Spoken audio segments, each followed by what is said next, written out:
इहाँ राज हमार चलल बाया हमारे ही चली। ढेर अइले गइले गुंडा माफिया कतने बाहुबली, केहू के बस के चीज नइखे। इहाँ राज हमार चलल बाया हमारे ही चली। ढेर अइले गइले गुंडा माफिया कतने बाहुबली, मार के गोली बन कदम बोली हरदम ला सुता दे। माहौल जवन बदली ओहके दुनिया से उठा दे।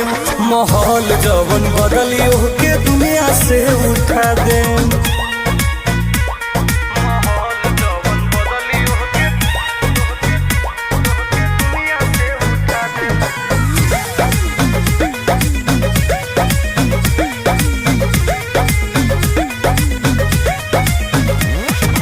पुलिस प्रशासन सरकार बा हम